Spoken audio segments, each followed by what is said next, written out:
El desarrollo del sistema genital. El sistema genital se origina a partir de la cuarta semana en el mesodermo intermedio. Su diferenciación pasa por tres etapas: la etapa cromosómica, la etapa gonadal y la etapa fenotípica. La diferenciación cromosómica se da en el momento de la fecundación, cuando se fusionan los dos pronúcleos. Depende del cromosoma Y específicamente de la porción distal de su brazo corto, que contiene el gen SRY, el cual codifica el factor determinante testicular, responsable de la diferenciación testicular. Por el contrario, para que se desarrolle el fenotipo femenino, se precisan dos cromosomas X, los cuales no contienen el gen SRY y por lo tanto no se da la formación del testículo. Y la diferenciación gonadal. Al principio, las gónadas aparecen como crestas gonadales y las células germinales que se originan en el epiblasto migran a través de la línea primitiva hacia la tercera semana y residen en las células endodérmicas de la pared del saco vitelino. En la cuarta semana, estas células migran a las gónadas. Antes de la llegada de las células germinales a las gónadas, se forman los cordones primitivos. En este punto es imposible diferenciar entre gónada masculina y gónada femenina, por lo tanto, se le llama gónada indiferenciada. Empezaremos con la gónada masculina, la diferenciación de la gónada masculina. Bajo la influencia, como ya habíamos dicho, del gen SRY, los cordones sexuales primitivos siguen proliferando, formando los cordones testiculares, a los que se les unen posteriormente células germinales. Los cordones testiculares también se componen de células de Sertoli y células de Leydig. Estas últimas células producen testosterona, que influyen en la diferenciación sexual de los conductos genitales y genitales externos. En la semana 20 ya se han formado los cordones seminíferos, los túbulos rectos y la red testicular. Los cordones testiculares son sólidos hasta la pubertad. En el momento de la pubertad, estos cordones adquieren luz y dan origen a túbulos seminíferos.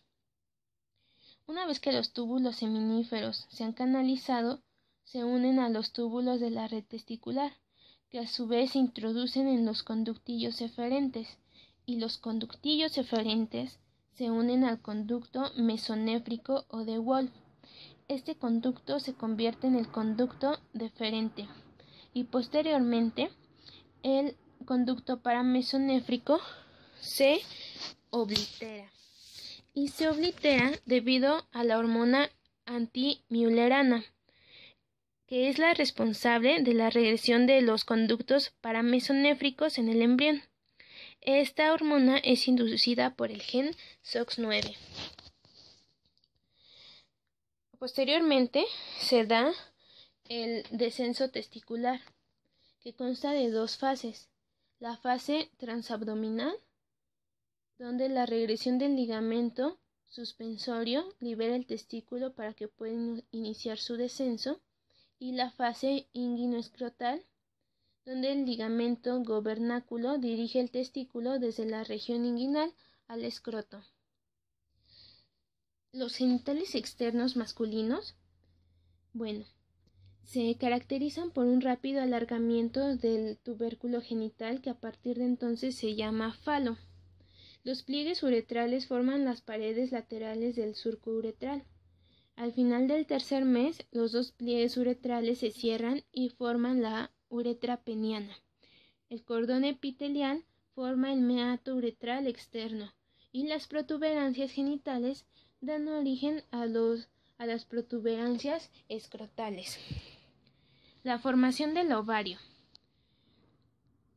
Aquí los cordones sexuales primarios se atrofian y aparecen los cordones sexuales secundarios. En la formación del testículo, los cordones sexuales primarios son los que proliferan y aquí no, aquí se atrofian.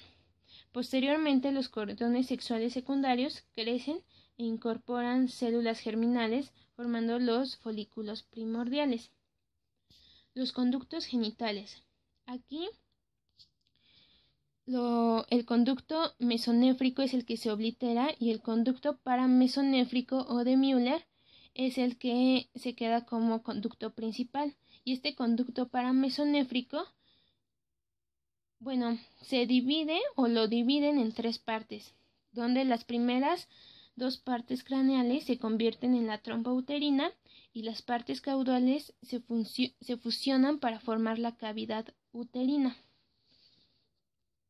Después de que la punta de los conductos paramesonéfricos alcance el seno urogenital, una vez fusionados, se forman los bulbos senovaginales, que proliferan formando la placa vaginal.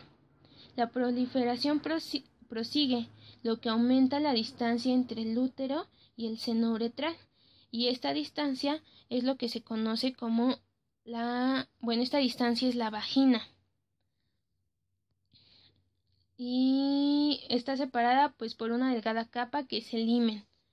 Los genitales externos, aquí el tubérculo genital se alarga y forma el clítoris, a diferencia de lo que pasa en los genitales externos masculinos. También los pliegues uretrales no se fusionan.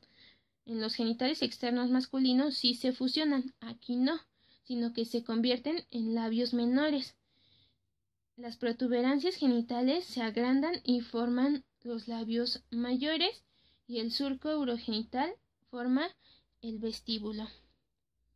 Y eso sería todo del desarrollo genital masculino y femenino.